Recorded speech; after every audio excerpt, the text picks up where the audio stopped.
31 जुलाई 2024 को तड़के सुबह ईरान की राजधानी तेहरान में हमास के मुखिया इस्माइल हानिया की हत्या हो गई थी और ईरान ने इसका आरोप इजराइल और अमेरिका पर लगाया है।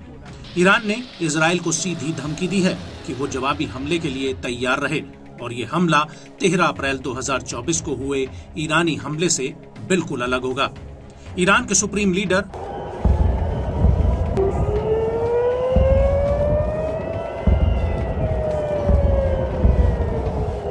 अयतुल्ला अली खामनेई ने तो ईरानी रेवोल्यूशनरी गार्ड कॉर्प्स को इजराइल पर सीधा हमला करने का आदेश तक दे दिया है।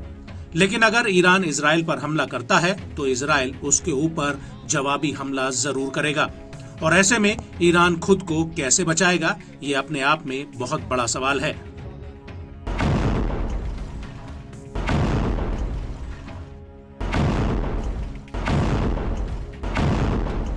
दरअसल ईरान इजराइल पर हमला करने की तैयारियों में जुटा हुआ है और अब इसी कड़ी में अमेरिकी अखबार द न्यूयॉर्क टाइम्स ने एक बहुत बड़ा खुलासा किया है। न्यूयॉर्क टाइम्स का कहना है कि रूस ईरान को एयर डिफेंस सिस्टम और रेडार उपकरण दे रहा है जो उसे इजराइल के जवाबी हमलों से बचाएंगे। दरअसल ईरान के नए राष्ट्रपति मसूद पेजेश्कियन ने रूसी सुरक्षा परिषद के मुखिया सर्गेई शोइगु से एक बड़ी मीटिंग की थी। इस दौरान ईरानी राष्ट्रपति ने रूस से एडवांस हथियार मांगे थे। यहाँ तक कि पेजेश्कियन ने एक बार फिर से रूस के साथ अपनी रणनीतिक साझेदारी को बढ़ाने की प्रतिबद्धता जाहिर की थी।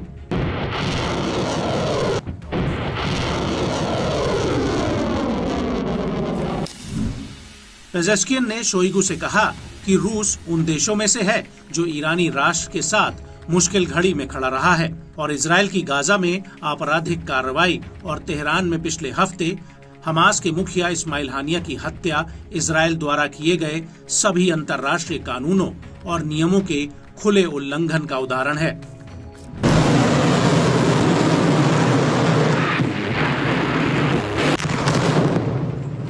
पेजेश्कियन ने आगे शोइगु से ये भी कहा कि ईरान और रूस की साझा स्थिति एक बहुध्रुवीय दुनिया को बढ़ावा देना है जिससे निश्चित रूप से एक वैश्विक सुरक्षा और शांति को प्रोत्साहन मिलेगा।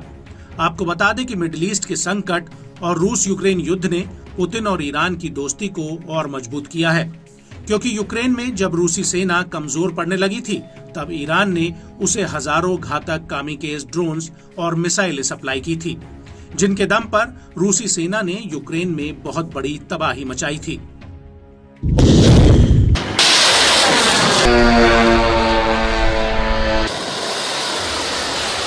रूसी सेना ने ईरानी ड्रोन से यूक्रेन के बिजली घरों और अन्य महत्वपूर्ण ठिकानों को दहला कर रख दिया था और ईरान के इन सस्ते ड्रोन्स का यूक्रेन के पास उस वक्त कोई तोड़ नहीं था।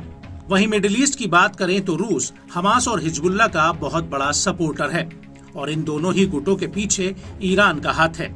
यहाँ तक कि हमास के नेता कई बार मॉस्को का दौरा भी कर चुके हैं।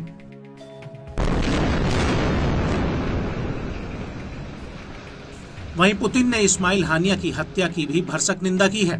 रूस ने फिलिस्तीन को लेकर भी 2 स्टेट फॉर्मूला पर अपना स्टैंड क्लियर कर दिया है। रूस का कहना है कि वो एक आजाद फिलिस्तीन के पक्ष में है और अब जब ईरान इजराइल पर बदले की कार्रवाई की तैयारी में लगा हुआ है तो रूस उसे ये एडवांस एयर डिफेंस सिस्टम देकर इजराइल या अमेरिका के जवाबी हमलों से बचाना चाहता है।